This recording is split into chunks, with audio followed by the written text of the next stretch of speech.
Hello दोस्तों, मेरा नाम है अंकित और मैं आप सभी का अपने यूट्यूब चैनल पर हार्दिक स्वागत करता हूं। तो आज हम लोग ज्योग्राफी का वस्तुनिष्ठ प्रश्न उत्तर करने वाले हैं, जो आपके एग्जाम के पॉइंट ऑफ व्यू से बहुत ही ज्यादा इंपॉर्टेंट होगा। जो भी बच्चे 2024 में स्टेट बोर्ड का एग्जाम देने वाले हैं और उनका माध्यम हिंदी रहेगा, उनके लिए ये सेशन बहुत ही ज्यादा इंपॉर्टेंट रहने वाला है ज्योग्राफी का। तो साथ आप तो देखिए, साथ ही साथ आपके जो कजन है, जो भाई बहन है, आपके साथ जो पढ़ते हैं, आपके क्लासमेट, उनको भी रेकमेंड कीजिए कि यहाँ पे कंटिन्यू क्लास चल रही है और एक सिस्टमेटिक तरीके से क्लास चल रही है। आप सभी बच्चों को मैंने शेड्यूल दिया है कि यहाँ पे पॉलिटी और ज्योग्राफी की अभी कंटिन्यू क्लास चल रही है, और सब्जेक्ट के बारे में हम बाद में बात करेंगे, लेकिन अभी जो दो सब्जेक्ट मैंने शुरू किया इसको मैं कंप्लीट करवाऊंगा, ये मेरी गारंटी है आपसे। पॉलिटी की जो क्लास चलती है ये मंगलवार को चलती है, गुरुवार को चलती है और शनिवार को चलती है। वहीं पे जो ज्योग्राफी की क्लास है यह सोमवार को चलती है, बुधवार को चलती है और शुक्रवार को चलती है। साथ ही साथ यहाँ जो क्लास हो रही है वो पहले थ्योरी चैप्टर या थ्योरी कह सकते हैं, इसकी क्लास होगी। उसके बाद ऑब्जेक्टिव क्वेश्चन आंसर, यानी कि एक नंबर वाले जो प्रश्न उत्तर होते हैं, जो जिनको वस्तुनिष्ठ प्रश्न उत्तर कहते हैं, और सब्जेक्टिव क्वेश्चन आंसर यानी कि दीर्घ उत्तरीय प्रश्न उत्तर, जिसको हम और आप दीर्घ उत्तरीय और लघु उत्तरीय प्रश्न उत्तर कहते हैं। इन सभी की क्लास चलने वाली है और साथ ही साथ टाइम से कंप्लीट करेंगे और इसका रिवीजन भी करेंगे हम लोग एग्जाम से पहले। तो इतना हो गया, और आप आज जो है हम लोग चले आते हैं अपने सेशन पे। जितने भी क्वेश्चन आपको दिख रहे होंगे ये सभी के सभी मोस्ट इंपोर्टेंट है, ऑब्जेक्टिव क्वेश्चन आंसर। बहुत सारे क्वेश्चन आंसर इसमें अलग अलग स्टेट बोर्ड के एग्जाम में पूछे गए हैं, और बहुत सारे ऐसे क्वेश्चन है जो एग्जाम में पूछे जाने की जिनकी संभावना बनती है। तो इसीलिए ये सेशन आपके लिए बहुत ही ज्यादा इंपॉर्टेंट है। और साथ ही साथ आप नोट्स जरूर बनाइएगा। नोट्स बनाने का बेनिफिट ये है कि जब भी एग्जाम का समय आएगा तो आपको अलग अलग रिसोर्सेस इकट्ठा नहीं करने पड़ेंगे, अलग अलग चीजें खरीदनी नहीं पड़ेगी। अलग अलग बुक, गाइड खरीदते हैं, फिर किसी इंस्टीट्यूट का नोट्स खरीदते हैं, तो वो नहीं करना पड़ेगा। आपके पास एक ही जगह सब कुछ रहेगा और आप बहुत ही रिवीजन करेंगे उसको तो बहुत ही अच्छा कर ले जाएंगे एग्जाम में। इसलिए नोट्स बहुत ज्यादा जरूरी है। अब हम लोग अपने क्वेश्चन आंसर पे आते हैं कि पहला क्वेश्चन है, मानव भूगोल क्रियाशील मानव और अस्थायी पृथ्वी के परिवर्तनशील संबंधों का अध्ययन है, यह किसने कहा था? यह कहा था एलन सी सैंपल ने। एलन सी सैंपल ने कहा था, और ये कहाँ की थी? यूएसए की थी। यूएसए की ये थी। तो ये हमारा पहला क्वेश्चन, और ये पूछा गया है बिहार बोर्ड के 2010 के एग्जाम में। तो इसका मतलब ये नहीं है कि ये किसी और स्टेट बोर्ड के एग्जाम में नहीं पूछा जा सकता। ये कथन है, किसने क्या कहा था ये देता है, इसलिए ध्यान रखिएगा। नेक्स्ट क्वेश्चन है, ज्योग्राफी शब्द किसने गढ़ा? इसको GEOGRAPHY ज्योग्राफी कहते हैं इंग्लिश में। ज्योग्राफी शब्द जो है ये किसने गढ़ा था? सर्वप्रथम ज्योग्राफी शब्द को किसने दिया था? तो इरेटोस्थेनीज। ये एक यूनानी भूगोलवेता थे। कहाँ के थे? यूनान के थे। याद रखिएगा। हो सकता है कि देश से संबंध भी पूछ ले, ऐसा पूछा जा सकता है, इसकी पॉसिबिलिटी बनती है। तो ध्यान रखिएगा वो किस देश के थे। और झारखंड के एग्जाम में 2017 में पूछा गया है। तो इसका मतलब ये नहीं कि किसी और एग्जाम में नहीं पूछा जाएगा, हो सकता है किसी और एग्जाम में पूछा जाए। नेक्स्ट क्वेश्चन है, संभववाद शब्द का प्रयोग सर्वप्रथम किस फ्रांसीसी विज्ञान ने पूछा, किस किस फ्रांसीसी विज्ञान ने दिया था? तो संभववाद शब्द जो है, ठीक, प्रकृति का जो मानवीकरण हुआ इसको संभववाद कहा गया। और सबसे पहले इस शब्द को किसने दिया था? तो सबसे पहले शब्द को जो दिया था लुसियन फेब्रे ने दिया था। और ये कहाँ के रहने वाले थे? तो इसने क्वेश्चन में ही पूछ लिया है कि कौन से फ्रांसीसी विद्वान थे। तो लुसियन फेब्रे, और कहाँ के रहने वाले थे? तो फ्रांस के रहने वाले थे। ये भी एग्जाम में पूछा गया क्वेश्चन है, तो हो सकता है कि दूसरे स्टेट बोर्ड में भी पूछा जाए। नेक्स्ट क्वेश्चन है, संभववाद अवधारणा में किस घटक को महत्वपूर्ण माना जाता है? प्रकृति का मानवीकरण किया तो मानव क्या हो गया? सर्वोच्च हो गया। मानव प्रकृति से ऊपर हो गया, तो यहाँ पे मानवीय घटक को महत्वपूर्ण माना जाएगा। तो ऑप्शन नंबर बी हो जाएगा। वहीं जो नियतिवाद अवधारणा थी उसमें प्रकृति को सर्वोच्च बताया गया था, तो वहां पे जो महत्वपूर्ण घटक हो जाएगा प्रकृति हो जाएगी, लेकिन इसमें मानवीय घटक हो जाएगा। आई होप आपको कंसेप्ट क्लियर हो गया होगा। नेक्स्ट क्वेश्चन है, आधुनिक भूगोल के जनक किनको कहा जाता है? या फिर आधुनिक भूगोल के अलावा ऐसा भी दे दे कि भूगोल का जनक किसको कहा जाता है? तो फ्रेडरिक रेटजेल को कहा जाता है। Option number A right answer हो जाएगा हमारा। और ऐसे भी दे दे कि भूगोल का जनक इसे कहा जाता है? भूगोल का जनक ये किन्हें कहा जाता है? तो यह फ्रेडरिक रेटजेल को कहा जाता है, या आधुनिक भूगोल का जनक भी इन्हीं को कहा जाता है। नेक्स्ट क्वेश्चन है, नवनिश्चयवाद के प्रवर्तक कौन थे? नवनिश्चयवाद की अवधारणा ठीक किन्होंने दिया था? ग्रिफिथ टेलर साहब ने दिया था। ऑप्शन नंबर ए हो जाएगा हमारा राइट आंसर। नवनिश्चयवाद क्या था कि इसमें ना ही प्रकृति को सर्वोच्च माना गया है, ना ही मानव को सर्वोच्च माना गया है, ना ही प्रकृति मानव की दास है, ना ही मानव प्रकृति का दास है, और इसी विचारधारा को नवनिश्चयवाद कहा गया था। इसको दिया किसने था? ग्रिफिथ टेलर साहब ने। यह भी एग्जाम में पूछा गया क्वेश्चन है। नेक्स्ट क्वेश्चन है, नियतिवाद के विचारक कौन थे? तो नियतिवाद के विचारक इकांट, हम्बोल्ट और रिटर ये सभी थे।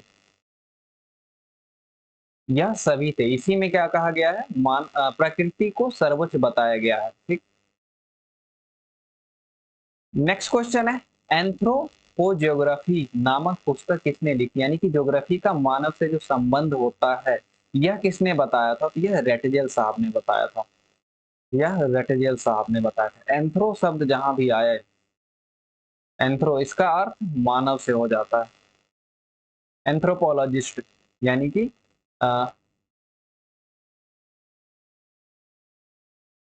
एंथ्रोपोलॉजिस्ट डॉक्टर के यहाँ लिखा हुआ रहता है। अगर आप ध्यान देंगे तो आपको पता चलेगा।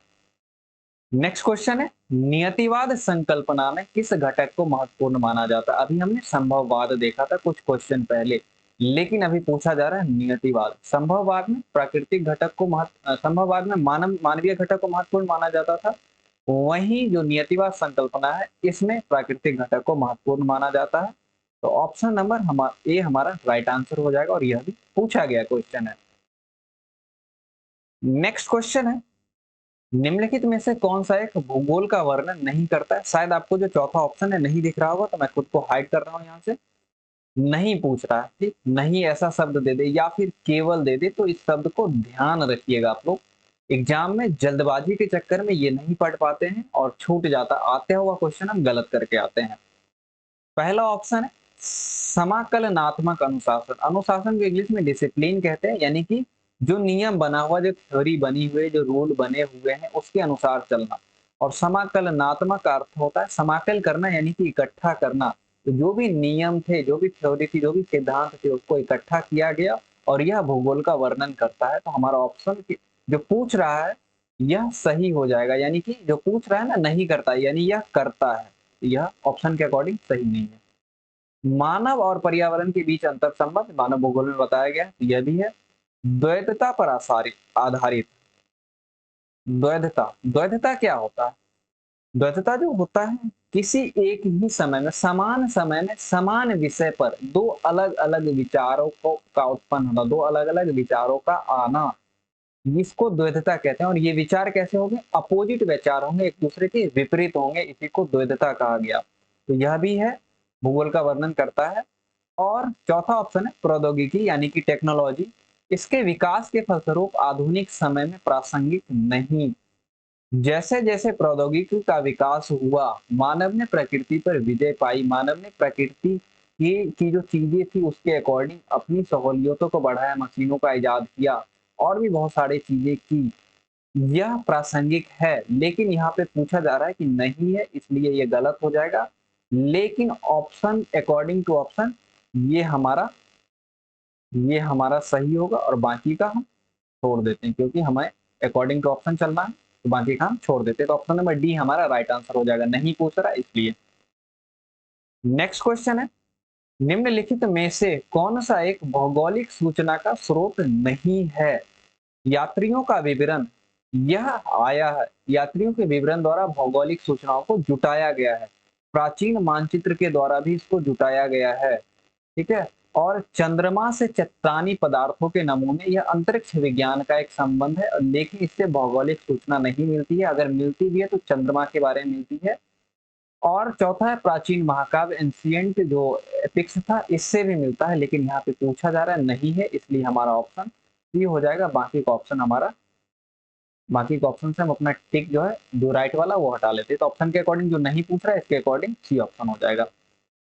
नेक्स्ट क्वेश्चन है, निम्नलिखित में से कौन सा एक लोगों कौन सा एक लोगों और पर्यावरण के बीच अन्योन्य क्रिया का सर्वाधिक महत्वपूर्ण घटक है? अन्योन्य क्रिया मैंने आपको बताया था, दो क्रियाएं साथ साथ होती है और उन दोनों क्रियाओं का प्रभाव एक दूसरे के ऊपर पड़ता है। जैसे मैंने बताया था, जो मानव है जो मानव है यह क्या करेगा, यह फुटबॉल को किक मारेगा, ठीक है, यह फुटबॉल को किक मारेगा, ये फुटबॉल है, इसको यह किक मारेगा तो फुटबॉल भी आगे जाएगी, साथ ही साथ फुटबॉल के द्वारा मानव पे भी बल प्रत्यारोपित किया जाएगा। न्यूटन के थ्योरी के अकॉर्डिंग उसी का यहाँ पे फॉलो किया गया है। उसके बाद जो मैंने एग्जांपल लिया वो उसी उसी के अकॉर्डिंग, उसके बाद अगर मानव किसी कार को धक्का देता है, कार के द्वारा उस पर बल लगाया जाता है, तो जो एक दूसरे के ऊपर इस क्रिया का प्रभाव पड़ता है, इसको अन्योन्य क्रिया कहा जाता है। तो इसका पूछ रहा है कि लोगों और पर्यावरण के बीच अन्योन्य क्रिया का सर्वाधिक महत्वपूर्ण कारक कौन है? इसके अकॉर्डिंग प्रौद्योगिकी यानी कि टेक्नोलॉजी हो जाएगा, ऑप्शन नंबर बी सबसे ज्यादा राइट आंसर हो जाएगा। क्योंकि प्रकृति का अनुभव करके ही, जैसे अगर वायुयान बनाया गया, फाइटर जेट जो बनाए गए, जो कहते हैं हम या फिर जो मिसाइल बनाया गया जो कहते हैं 3 मैक 4 मैक की स्पीड से चलता है, गति की स्पीड से 3 गुना 4 गुना स्पीड में चलता है, तो पहले पहले गति का जो स्पीड था यह फाइंड आउट किया गया। तो यह कैसे किया गया? यह कहीं ना कहीं नेचर में था। उसके बाद मानव ने टेक्नोलॉजी का यूज करके उससे ज्यादा स्पीड के यंत्र बनाए, मशीन बनाए। तो ये हमारा ऑप्शन बी राइट आंसर हो जाएगा। आई होप आपको समझ में आ गया होगा मैं जो कहना चाह रहा हूँ। नेक्स्ट क्वेश्चन है, निम्नलिखित में से कौन सा एक मानव भूगोल का उपागम या तरीका नहीं है? क्षेत्रीय विभिन्नता ये है, मानव भूगोल में पाई जाती है। मात्रात्मक क्रांति, सांगठनिक संगठन यह भी है, अन्वेषण और वर्णन यह भी है। तो ऑप्शन के अकॉर्डिंग जो ऑप्शन नंबर बी है ये हमारा राइट आंसर हो जाएगा। बाकी को हम इरेज कर देते हैं, बाकी को इरेज कर देते हैं। और कंसेप्ट के लिए आप चैप्टर जरूर देखिए, आपको सभी का सभी कंसेप्ट क्लियर हो जाएगा। नेक्स्ट क्वेश्चन है, मानव भूगोल मानव समाजों और धरातल के बीच, मानव समाज और धरातल के बीच संबंधों का संश्लेषित अध्ययन है। यह कथन किसका है? यह कथन रेटजेल साहब का, फ्रेडरिक रेटजेल साहब का है। नेक्स्ट क्वेश्चन है, हमारी पृथ्वी को नियंत्रित करने वाले भौतिक नियमों तथा इस पर रहने वाले जीवों के मध्य संबंधों के अधिक संश्लेषित ज्ञान से उत्पन्न संकल्पना को मानव भूगोल कहा गया है। यह कथन किसका है? यह फ्रांसीसी भूगोलवेता थे, पॉल विडाल डी लाब्लास, इनका इनका कथन है। यह मानव भूगोल के बारे में इन्होंने जो व्याख्या की थी यह है, ठीक है। तो ये कहाँ के रहने वाले थे? फ्रांस के रहने वाले थे। नेक्स्ट क्वेश्चन पे चलते हैं हम लोग, भूगोल का जनक किसे कहा जाता है? तो भूगोल का जो जनक कहा जाता है वह हिकेटियस को कहा जाता है, वह हिकेटियस को कहा जाता है। Option number A right answer हो जाएगा, ठीक। नेक्स्ट है, और यह जो है भौतिक भूगोल जो आपने पढ़ा था, भौतिक भूगोल के जनक है, भौतिक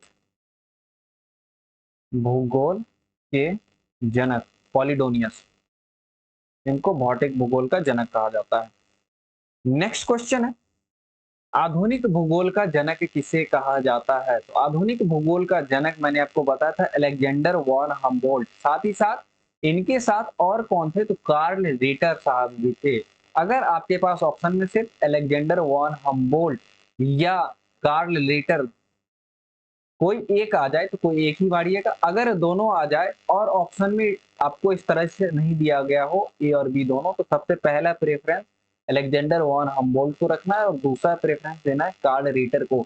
लेकिन ऑप्शन में ये दोनों है, लेकिन ऑप्शन में ये दोनों है, इसलिए हम लोग ऑप्शन नंबर डी के साथ जाएंगे, यानी कि ए और बी दोनों, यानी कि कार्ल रीटर और अलेक्जेंडर वॉन हम्बोल्ट।